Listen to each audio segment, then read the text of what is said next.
누가복음 1장 39절부터 보도록 하겠습니다. 이때 마리아가 일어나 빨리 산골로 가서 유대 한 동네에 이르러, 이때해라는 것은 마리아가 천사의 수태 고지를 듣고 엘리사벳에 대한 이야기를 들으면서 마리아가 그 말을 듣고 엘리사벳이 살고 있는 동네에 가는 겁니다. 이때 마리아가 일어나 빨리 산골로 가서 유대 한 동네에 이르러 사가랴의 집에 들어가 엘리사벳에게 문안하니, 엘리사벳이 마리아가 문안함을 들으매 아이가 복중에서 뛰노는지라. 엘리사벳 복중에 세례 요한이 잉태되어 있죠. 마리아가 들어오자 복중에 있는 세례 요한이 뛰놉니다. 엘리사벳이 성령의 충만함을 받아 큰 소리로 불러이르되, 여자 중에 내가 복이 있으며 내 태중에 아이도 복이 있도다. 엘리사벳 뱃속에 있는 아이는 마리아가 들어왔을 때 어떻게 뛰놀게 됐을까? 그러면 엘리사벳 뱃속에 있는 아이가 뭔가 영성이 있어서 마리아가 들어오자 하나님의 아들 예수님을 잉태할 분이라는 것을 알고 뛰놀았을까? 사실 기록은 안 돼 있죠. 기록 안 돼 있지만은 뱃속으로부터 성령 충만한 사람이 성경에 몇 사람 나와요. 잉태됐을 때부터 나시린처럼 잉태가 되고 하나님의 지시, 하나님의 응답에 의해서 잉태된 사람이 몇 사람이 있습니다. 구약을 하면 사무엘 같은 경우, 그리고 삼손 같은 경우, 그리고 신약에 와서 세례 요한 뱃속에서부터 성령 충만 받게 되는데, 성령이 뱃속에서부터 충만한 그들은 그 외부에서 어떤 은혜, 그 다음에 성령의 감동, 성령의 능력, 이와 같은 사람이 다가올 때 뭔가 반응을 보였다라는 부분이 본문에 되어 있습니다. 모든 사람이 다 그런 건 아니지만은 사람의 본래 죄 중에 잉태되는 것이 잉태된 모든 사람의 공통적 특징입니다. 다윗도 그랬고 아담 이후에 태어났던 모든 사람들은 죄 중에 잉태가 돼요. 그래서 원죄성 가지고 출생을 하면서 그 원죄와 원죄에 따른 본능과 본능에 따른 죄성, 이것 중심에서 뱃속에서 열달을 지내게 되는데, 하나님의 응답하심을 통해서 성령으로부터 잉태된 사람들 같은 경우는 그런 부분이 원죄는 있지만은 좀 다른 부분이 있다라고 볼 수 있고, 유일하게 예수님만 원죄가 없이 출생하지만은 잉태가 출생하지만은 나머지 모든 사람들은 비록 뱃속에 충만할지라도 원죄가 있는 상태에 있죠. 그러나 더불어서 원죄가 있음에도 불구하고 성령 충만함이 있다라고 볼 수 있어요. 하나님의 은혜이기도 하고 그들의 부모들이 주 앞에 전심으로 기도하고 말씀에 순종하며 살고 또 하나님의 응답 가운데서 자녀를 잉태할 때 성령 충만함이 있었다, 이렇게 볼 수 있습니다. 또 41절 우리가 눈에 볼 것 중에 하나가 무엇이냐면은 엘리사벳이 성령의 충만함을 받게 되는데, 이때 성령의 충만함이란 무슨 성령 충만함이냐면 42절 이하입니다. 그러니까 우리가 성령 충만하다라고 했을 때 그분을 보면 성령이 충만해, 얼굴이 환한 것을 보니, 그분은 늘 예수님에 대한 이야기를 하고 성경에 대한 이야기를 하는 거 보니까 성령 충만하다. 그러면 성령 충만한 내용은 예수님에 대한 이야기, 이렇게 볼 수 있죠. 어떤 사람은 성령이 충만하니 늘 기도하더라. 성령 충만하다는 것은 모든 것을 완벽하게 이루는 사람이라 그 뜻은 아닙니다. 그 사람이 가지고 있는 성령 충만의 일부가 있어요.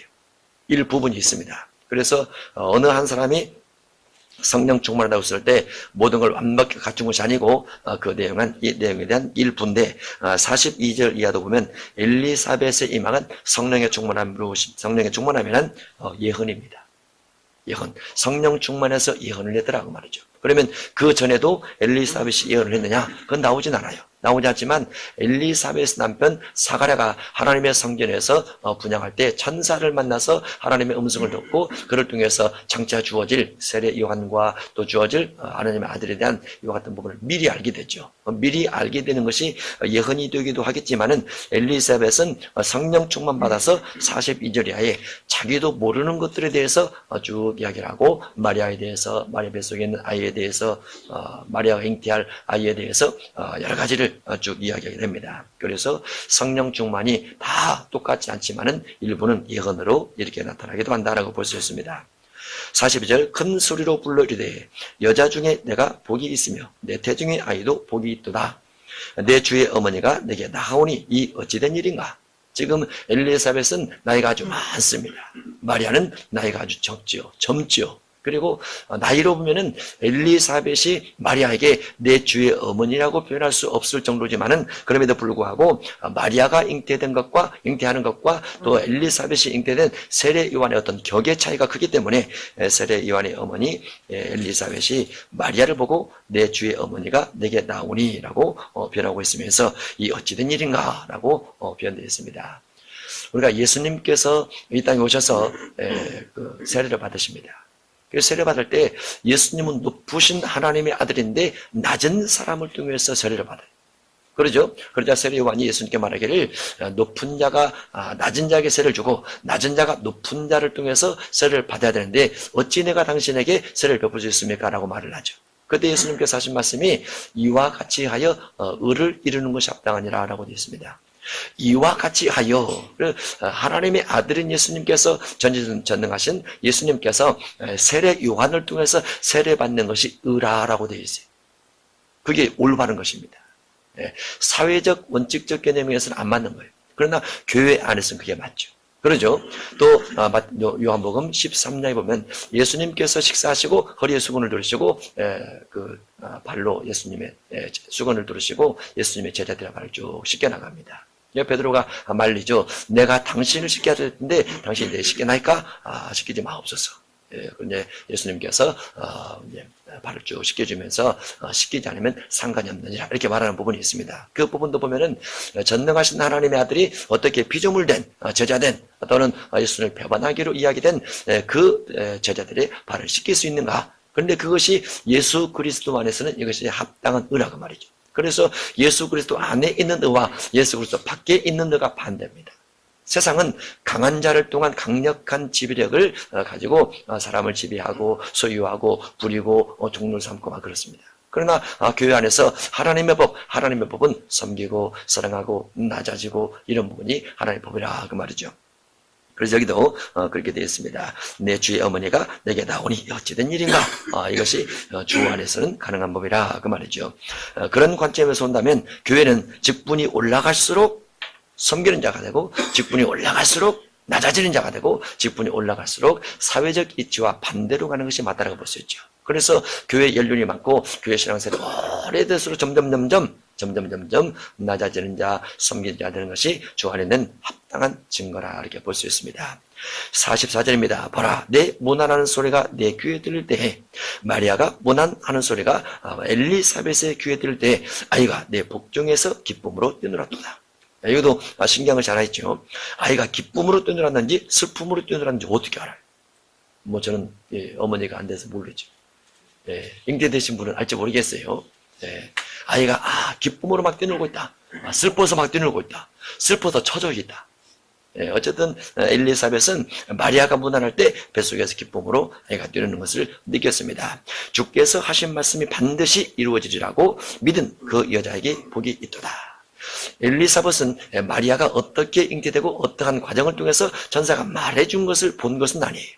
그러나 엘리사벳에게 있는 하나님의 성령께서 엘리사벳의 마음속에 깨달음을 주는 겁니다. 그래서 주께서 마리아에게 전사를 통해서 어떻게 전달된 것을 마리아가 믿고 순종하고 복종하면서 그대로 이루어지기를 고백했던 것을 엘리사벳이 반복적으로 고백하듯이 이렇게 기록이 되어 있어요. 그러니까 성령을 통하게 되면 성령께서 그 사람에 대한 모든 것들을 알게 하는 경우도 분명히 있는 거죠.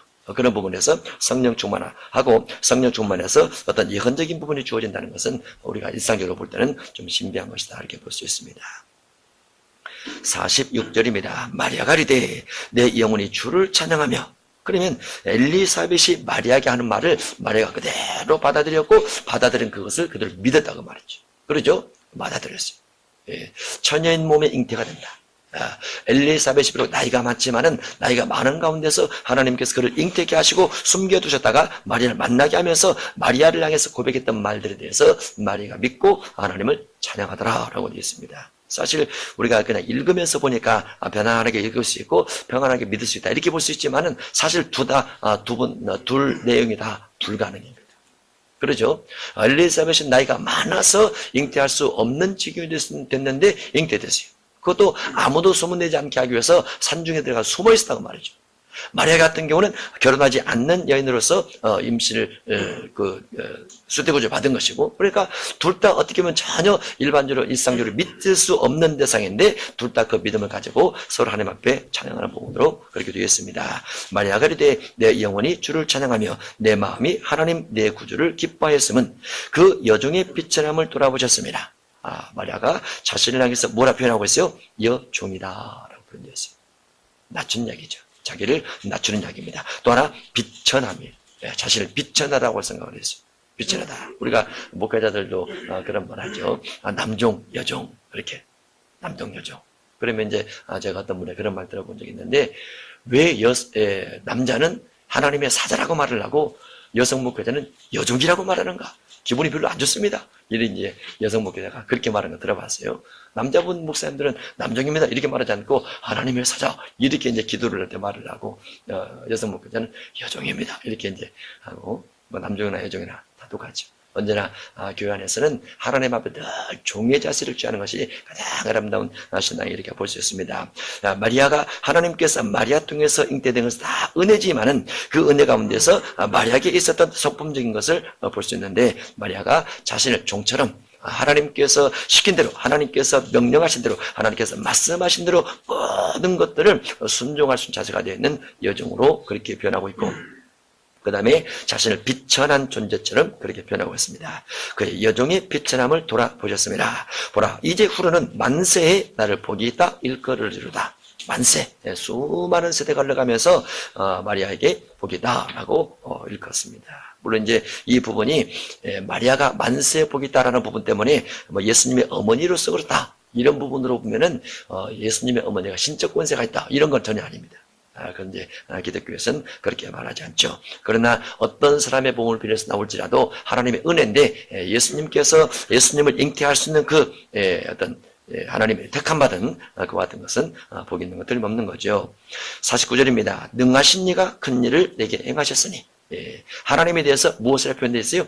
능하신 분으로 표현되어 있습니다. 능력 많으시니 능력 많으시 능하신 이가 내게 큰 일을 행하셨으니 큰 일 어떤 일일까요? 잉태입니다. 전의 몸으로 잉태가 되는 큰 일을 내게 행하셨으니 그 이름이 거룩하시며 하나님의 이름이 무엇입니까?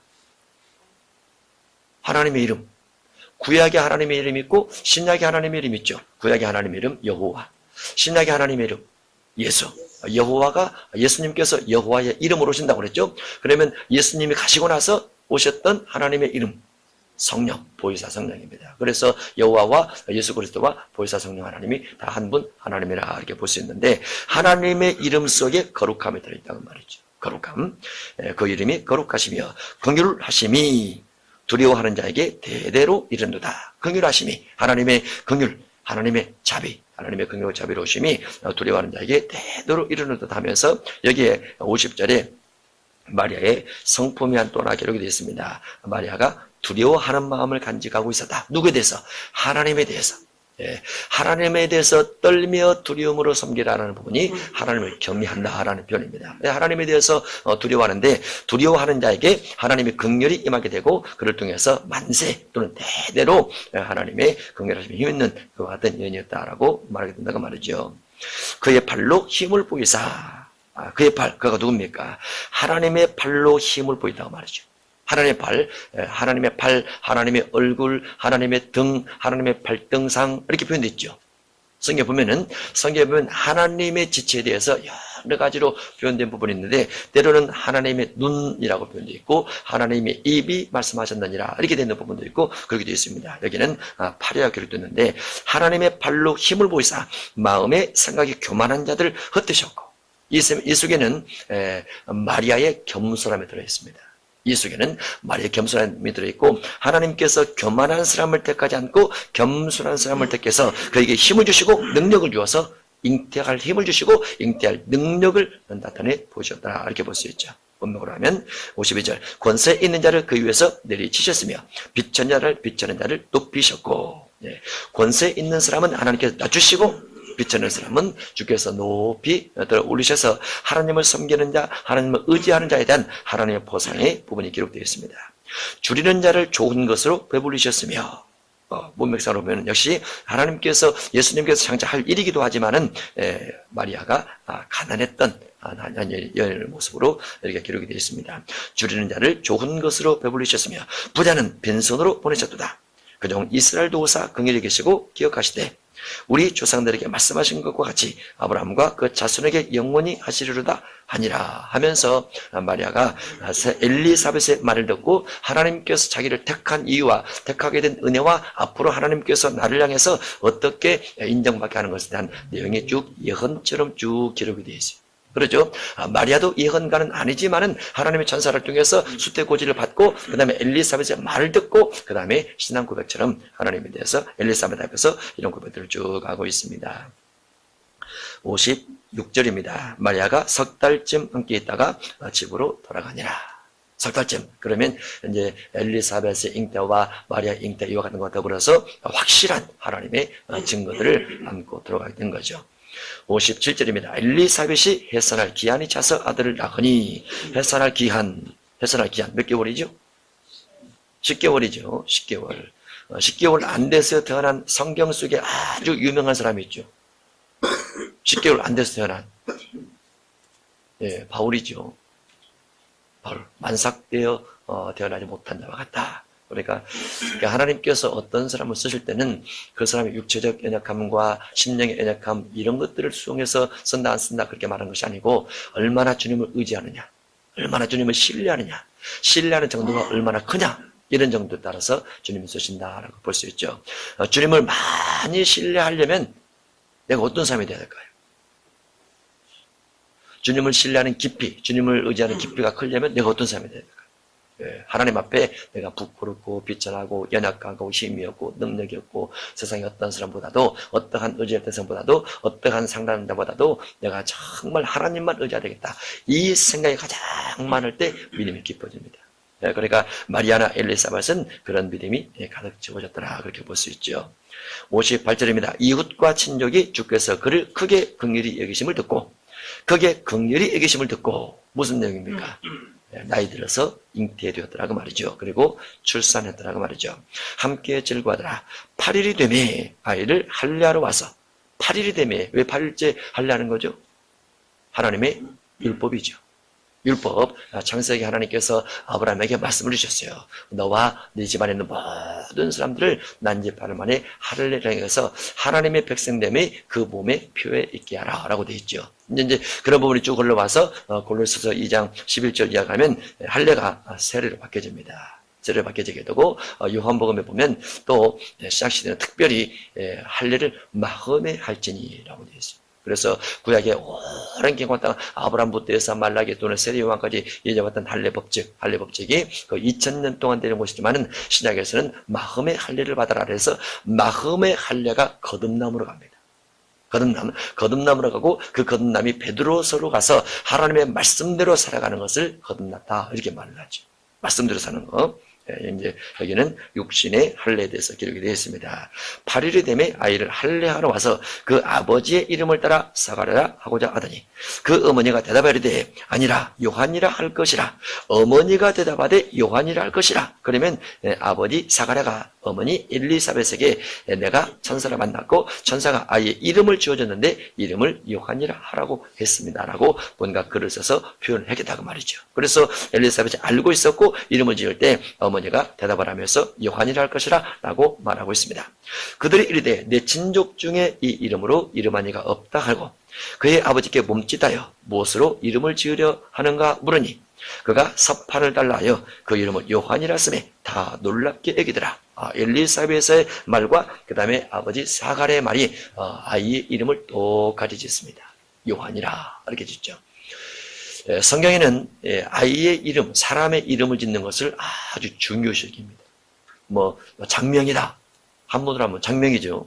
성경에서는 그 사람의 이름과 그 사람의 이름이 의미하는 말을 아주 중요시 여겨요. 그래서 이름이 잘못됐을 경우는 이름을 바꿔줍니다.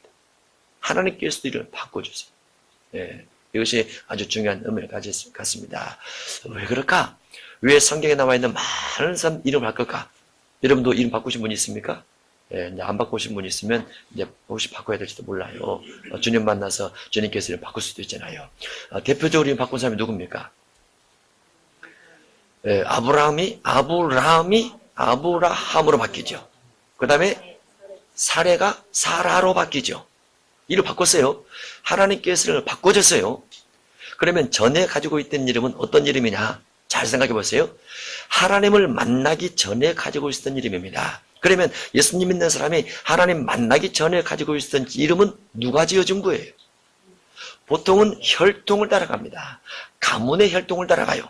그러면 가문의 혈통이라는 것은 믿는 가문의 혈통이 아니고 안 믿는 가문의 혈통에서 이름을 지었고 안 믿는 가문의 혈통에서 이름을 지을 때는 하나님을 향해서 이름을 짓는 것이 아니고 하나님의 은혜를 받아서 이름을 짓는 것이 아니고 대부분 이름을 지을 때 누구를 향해서 이름을 지어달라고 하느냐? 우상에게 이름을 지어달라고 그래요. 그러죠? 우리나라도 그러죠. 아이 나면 이름 짓기 위해서 어디 가잖아요. 그죠? 그런데 그분들이 하나님을 섬기는 사람이 아니라고 말이죠. 그러면 그분의 관점에서 이름을 지을 때 누구에게 기도하고 누구에게 부탁해서 이름을 짓느냐? 첫 번째 철학이죠. 그 다음에 그 사람의 생년월을 가지고 짓는 사주팔자죠. 이런 것은 성경에서 볼 때는 나 외에 다른 신들을 내게 두지 말라라는 첫 번째 계명을 어기게 됩니다. 그래서 첫 번째 계명을 어겨서 다른 신을 통해서 이름을 짓게 되면 그 다른 신이 그 사람의 이름 속에 의미상으로 들어가 있기 때문에 하나님께서 하나님을 절대적으로 확실하게 만난 사람들의 이름을 다 변경시켜 주신다는 것. 그것도 하나님의 이름을 바꿔주신다는 것. 그리고 그 이름의 의미 따라 그 사람의 인생이 그렇게 살아가지게 된다는 것. 신기할 정도로. 그러죠? 예, 이름이 안 바꿔지더라도 의미라도 꼭 바꿔야 됩니다. 의미라도. 왜냐하면 이름 속에 우상과 관련된 부분이 들어가 있을 수 있기 때문에 그래요. 우리가 성경 전체에서 어떤 이름 가지고 그럽니까? 그러지만은 사실 이름 석자가 엄청 대단하죠. 엄청나 중요해요. 그 사람의 모든 것이죠. 이름이 인생의 모든 거예요.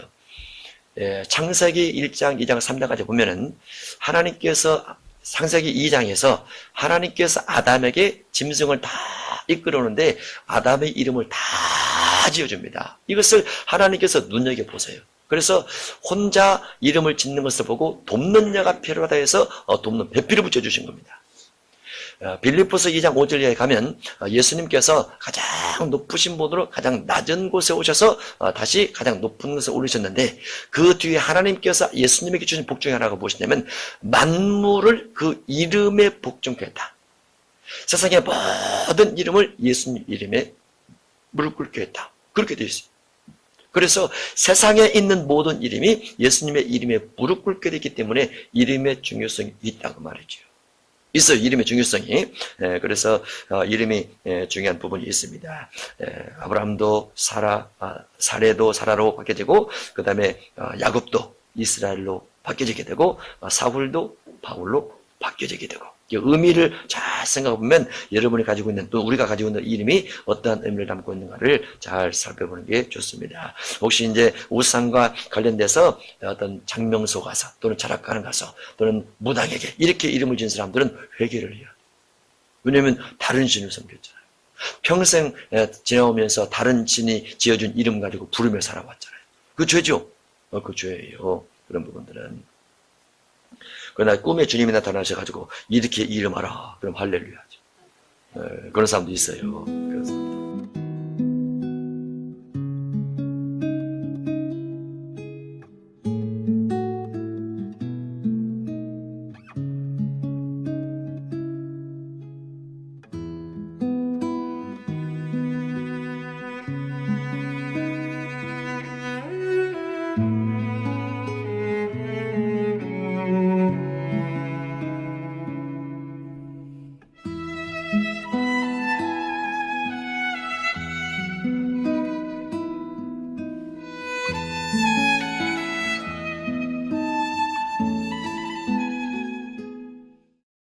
자, 60절입니다. 그 어머니가 대답하리되 아니라 요한이라 할 것이라며 그들이 이르되 내 친족 중에 이 이름으로 이름한 이가 없다고 그의 아버지께 몸짓하여 무엇으로 이름을 지으려 하는가 물으니 그가 서판을 달라하여 그 이름을 요한이라 쓰매 다 놀랍게 여기더라. 이에 그 입이 곧 열리고 입이 열린 이유가 또 입이 닫힌 이유가 있죠. 입이 닫힌 이유가 천사 가브리엘이 사가랴에게 뭔가 하나님의 뜻을 전달했을 때 사가랴가 믿지를 않았어요. 믿지를 않아서 그 증표로 천사가 사가랴 입을 막아버렸습니다. 그래서 말을 할 수 없었고 이제 하나님 말씀에 순종해서 이름을 요한이라 쓰게 되니까 64절에 이에 그 입이 곧 열리고 혀가 풀리며 말을 하여, 여기 이제 치유의 한 부분이 들었습니다. 말을 잘 하려면 어떻게 해야 돼요? 예, 혀가 풀려야 돼요. 입이 열려야 되고, 입이 안 열리면 말을 잘 못합니다. 혀가 풀어지지 않고 혀가 굳어 있으면 말을 잘 못해요. 그럼 하나님께서는 어떤 사람은 입을 풀고 입을 열고 혀를 풀어서 말을 잘하게 하는 경우도 있지만은 모세 같은 경우도 여기에 해당되는데, 하나님은 모세가 말 잘하기를 기대하지 않고 말 잘하는 사람을 붙여 써줬습니다. 그러죠? 붙여 써줬어요. 사도 바울 같은 경우도 그 말을 들으니 말이 시원치 않다 그랬어요. 그러면 사도 바울의 혀를 열고 입을 열고 그래서 설교를 아주 잘하는 사람 만들면 훨씬 더 잘 쓰임받고 그 시대 복음을 훨씬 더 많이 증가할 수 있는데, 하나님은 그렇게 하지 않았어요.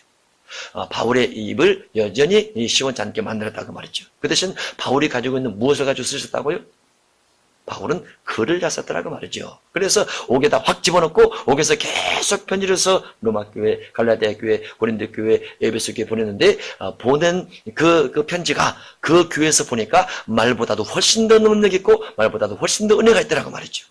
그렇게 쓰더라. 그러면 하나님께서 여러분과 저를 쓰실 때도 우리 가운데 있는 단점을 고쳐서 쓰시느냐, 아니면 우리 가운데 있는 장점 중 하나를 가지고 쓰시느냐?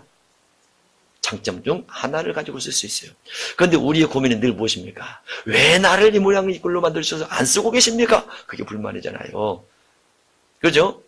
하나님께서 나에게 주신 장점 중에 하나가 무엇인가를 잘 찾아내야 돼요. 그리고 그곳에 성령의 능력이 들어가게 하고, 기름 부음이 임하게 하고, 권능이 임하게 하고, 권세가 임하게 해서 그 가지고 막 기도해서 그 부분을 쓰임받게 하려고 해야 돼요. 대부분 사람들은 인간의 본능과 결합이 돼서 자신의 단점을 가지고 자꾸 꺼내면서 원통 기도하고 주님 앞에 따지고 막 그런다고 말이죠. 목회자는 더 이상 그러면 안 돼요.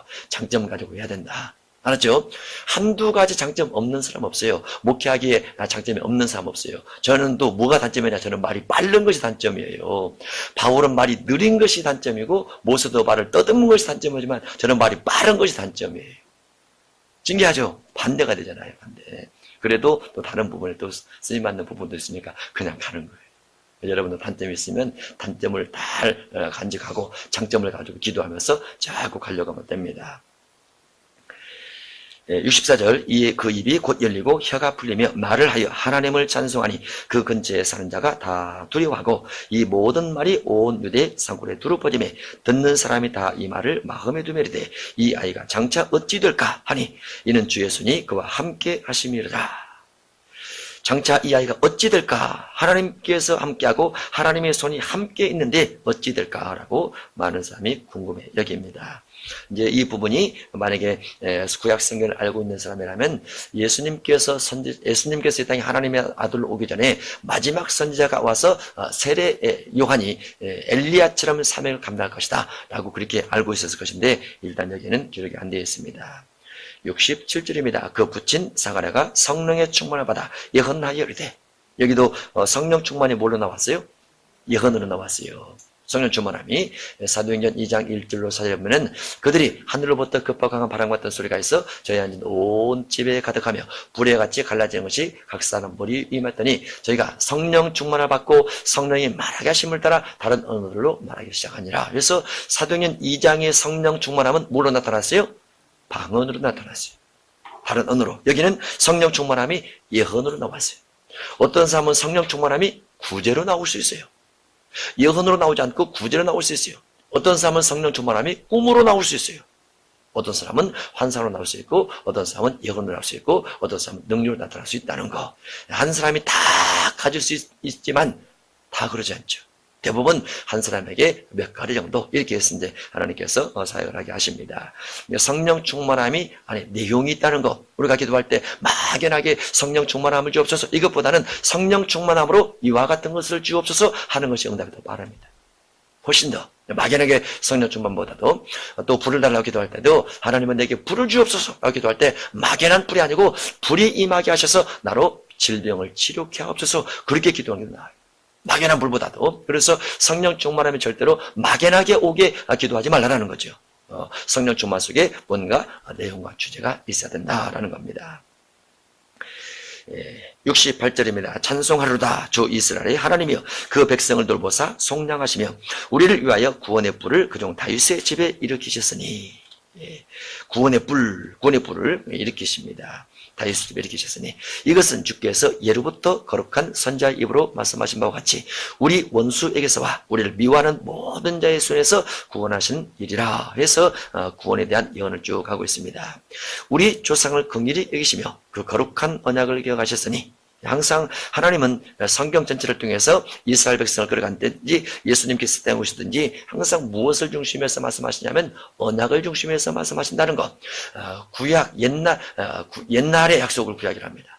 새로운 약속을 신약이라 합니다. 그래서 옛날의 약속과 새로운 약속이 결합이 돼서 오늘날 우리에게 약속으로 왔는데 그것을 하나님의 계명과 예수님의 증거라고 한다라고 볼 수 있어요. 그러면 구약에 있는 모세율법을 중심한 하나님의 계명, 예수님께서 말씀하신 것을 중심해서 예수님의 증거, 이 두 가지가 결국은 새 계명이 되게 되는데, 이 새 계명이 우리가 성경 전체에서 늘 공부하고 알고 있어야 될 내용이라고 볼 수 있고, 그 언약이 중심에서 무엇이 나타나느냐, 언약을 지키는 자에게 축복을, 언약을 어기는 자에게 하나님의 진노를, 이렇게 전체가 다 구성이 되어 있습니다. 초대교회도 마찬가지요, 구약시대도 마찬가지요, 현재시대도 마찬가지요, 종말시대도 마찬가지입니다. 어느 사람을 하나님께 진도하신다, 징계하신다, 그냥 징계하지는 않습니다. 반드시 언약이 그 중심에 깃들어 있다라고 볼 수 있어요. 그래서 그 언약을 기억하시며 하셨으니 곧 우리 조상 아브라함에게 하신 맹세라. 아브라함에게도 언약을 하시고, 이삭에게 언약하시고, 야곱에게도 언약하시고, 모세에게도 언약하시고, 다 언약을 덮습니다.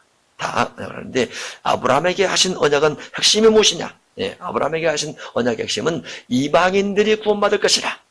이방인들이 그 죄가 사함받아서 구원받을 것이라, 이런 한 내용을 생각해 볼 수 있습니다. 그래서 여기에 기록된 거죠. 74절입니다. 우리가 원수의 손에서 건지심을 받고, 원수의 손, 원수가 누구일까요? 원수가 마귀입니다. 사망의 권세, 이방인 권세에서 건져나올 수 있는 마귀의 권세에서 건지심을 받고 종신토록 주 앞에서 성결과 의로 두려움이 없이 섬기게 하리라. 하나님을 섬기는 데 있어서 반드시 필요한 것이 성결입니다. 하나님을 섬긴다, 하나님 앞에 예배한다, 하나님 앞에 절기를 지킨다, 하나님 앞에 예물을 드린다, 이런 부분이 하나님을 섬기는 것인데, 섬길 때 첫 번째로 중요한 것이 성결입니다. 성결, 깨끗하게 하는 거죠. 우리 몸, 우리 영혼을 깨끗하게 하는 것은 방법이 무엇입니까? 우리의 몸과 영혼을 깨끗하게 하는 것, 주의 피로 빠는 겁니다. 다른 말로 회개하라고 볼 수 있죠. 하나님의 성전에 가서 예배하고, 하나님의 성전에 가서 예물과 찬송과 기도를 하면서 제 힐 먼저 무엇을 해야 되느냐? 회개를 합니다. 그리고 내 영혼의 죄를 씻으면 그것을 성결이라, 이렇게 말하죠. 그 다음에 의로움을 가지고 예배해야 된다라고 되어 있어요. 의로움이란 선한 삶입니다. 옳은 행실의 삶입니다. 말씀에 순종하는 삶을 가지고 의로움이라 이렇게 되는데, 의로 두려움이 없이 섬기게 하리라 하셨도다. 이 아이여 내가 지극히 높으신 이의 선지자라 일컬음을 받고, 이 아이는 세례요한이죠. 세례요한이 지극히 높으신 이의 선지자라, 세례요한의 선지자라 하게 됐습니다. 주 앞에 앞서가서 그 길을 준비하여, 그 길, 예수님께서 오시는 길을 준비하라. 예수님께서 오시는 길, 우리가 여기서 말한 길을 도로로 생각하면 안 됩니다. 이 길은 도로가 아니고 예수님께서 오시는 사역입니다. 예수님께서 복음 사역을 하실 때 첫 번째 회개하라, 그 사역을 먼저 하시죠. 마태복음 4장에서. 그런데 마태 5장에서 산상발복을 중심해서 산상 언약을 쭉 말씀하십니다. 예수님께서 그와 같이 말씀을 할 수 있도록, 그와 같이 말씀을 전달할 수 있도록 세례요한이 미리 준비하라 그 말이죠. 준비하라 그 말이죠. 그런 부분들이 여기에 그 길을 준비하여라고 되어 있습니다. 주의 백성에게 그 죄사함으로 말미암는 구원을 알게 하리니, 구원은 어디에서 난다고요? 77절, 구원이 어디서 난다고요? 죄사함에서. 반드시 구원은 죄사함에서 납니다. 여기에 뭐라고 되어 있어야 되냐면, 구원이 예수 그리스도를 믿는 믿음에서 납니다. 이렇게 되어 있어야 되는데 그렇게 안 되어 있죠. 물론 만약에 이곳에 예수님의 이름을 통해서 죄송하면 됩니다 라고 되어 있다면 예수님의 이름의 의미가 들어가겠죠. 그러죠. 이는 그가 자기 백성을 그들의 죄에서 사실자이다 이런 뜻. 그런데 분명히 여기는 뭐 그런 의미도 들어가 있을 수 있다고 볼 수 있지만은 구원은 반드시 죄 사함을 sen한다. 그러면 우리의 영혼이 구원받기 위해서 우리가 무엇을 받아야 된다고요? 죄 사함 받아야 된다. 어떤 죄가 사함 받아야 돼요? 원죄 그리고 자범죄. 이 두 가지가. 원죄는 무엇으로 사함 받게 되죠? 믿음으로. 또 하나 은혜로. 주님의 은혜로. 또 십자가의 유월절 양의 피로. 그렇게 사함받아요. 원죄는 우리의 공로가 전혀 없습니다. 오직 하나님의 택하심과 하나님의 부르심과 은혜 가운데서 우리가 구원을 받게 돼요. 죄사함 받게 돼요. 그러나 자범죄는 회개함으로 옳은 행실을 함으로 예복을 입음으로 그 가운데서 우리가 죄사함을 받더라 그 말이죠. 그 부분을 요한복음 13장에서 발을 씻으라 라고 되어 있어요. 발을 씻으라. 그래서 발을 늘 씻는 일들을 우리가 해야만 되죠. 죄사함을 통해서 구원이 주어진다 그 말이죠. 78절입니다. 이는 우리 하나님의 긍휼로 인함이라. 이로써 돋는 해가 이로부터 우리에게 임하여, 돋는 해, 예수님께서 우리에게 임하여 어둠과 죽음의 그늘에 앉은 자들에게 비치고, 어둠과 죽음의 그늘에 앉은 자들은 누구일까요? 이 부분이 누가복음 4장으로 가면 누가복음 4장 18절이 하나, 마태복음 4장 16절이 하나, 거기를 보면은 이방인들이라 되어 있습니다. 이방인들은 어둠에 속했다. 어둠에 속했다. 어둠에 속했다는 것이 누구에게 속했다는 것일까요? 마귀에게 속했다고 말이죠. 안 믿는 사람은 마귀에게 속했다. 이해가 됩니까? 안 믿는 세계를 좀 분류를 해보세요. 믿지 않는 세계를 좀 분류를 해보세요. 어떻게, 안 믿는 세계 속에는 무엇이 있을까요? 분류를 해보세요. 아주 쉽게 구분하는 방법이 있는데, 여러분의 신문을 보면 신문의 첫째 면에 뭐가 나옵니까? 신문의 일면에 뭐가 나와요? 그게 이제 신문에 나와 있는 모든 내용이 다 세상이에요. 일면 정치 나옵니다. 이면 경제 나옵니다. 셋째 면 사회, 문화 그런 내용이 나오죠. 그 다음에 이제 뭐 종교신문은 미션 이렇게 나오게 되고. 그러면 정치나 경제나 사회나 문화 이런 부분 속에 모든 어둠이 다 있다고 말이죠. 정치 속에도, 경제 속에도, 사회 속에도, 문화 속에도, 역사 속에도, 종교 속에도 어둠이 다 깃들어 있어요. 어둠이 세상을 지배를 할 때 단순하게 막연히 지배하는 것이 아니고 그와 같은 조직을 세워서 지배를 하더라고 말이죠. 그래서 다니엘서를 보거나 계시록 13장에 보면 짐승이 등장을 하죠. 이 짐승이 무엇이냐? 짐승이 국가라고 말이죠. 그런데 그 국가에 마귀의 권세와 마귀의 능력과 마귀의 보좌를 주어서 세상을 또 강력하게 지배하고 악하게 지배하게 만들어가요. 그 속에 또 무엇도 있느냐? 마귀가 지배하는 흑암의 어둠의 세계 속에 교육도 들어있어요. 교육. 알았죠? 진화론. 이런 거 진화론. 그 다음에 역사 속에서 여러 가지 우상 숭배에 대한 것들을 끊임없이 교제를 통해서 만들어내는 것. 우리나라 같은 경우는 뭐 신화. 이런 거죠. 신화. 예, 여러분이 가진 성씨도 쭉 거슬러 올라가면 어디서 나왔어요? 아래에서 나오죠. 박에서 나오죠. 이거 다 신화잖아요. 이게 하나님께서 사람을 만들었던 창조물과 어겨지는 거예요. 진화의 과정으로 그렇게 설명이 됐다고 말이죠. 이런 것들이 사단이 어둠의 세계 속에서 지배하고 있는 정치나 경제나 사회나 문화나 또는 종교나 또는 교육 같은 데도 있다고 말이죠. 그런데 예수님께서 오셔서 어둠과 죽음의 그늘에 앉은 자들에게 비칩니다. 죽음의 그늘. 이방인들은 모두 다 마지막 죽음을 가장 두려워해요. 죽음을, 그래서 히브리서 2장에 보면은 사망에 매여 일생 종노릇 하는 자들이라 라고 되어 있어요. 예, 우리가 물질적으로 가난하고 어려우면 빨리 죽고 싶습니까? 오래 살고 싶습니까? 빨리 죽고 싶어요. 죽음이 안 무서워요. 지금도 죽음 같은데. 그러죠. 근데 넉넉하고 좀 명예가 있고 권세를 가지고 있고 뭐 권력을 좀 쥐고 있고 뭔가 사회적으로 좀 뛰어나고 그런 사람들은 빨리 죽고 싶어요. 늦게 죽고 싶어요. 눕게 죽고 싶어요. 이 땅이 천국 같은데. 그런 차이가 있죠. 죽음이라는 문제에 대해서 사람이 다 두려워합니다.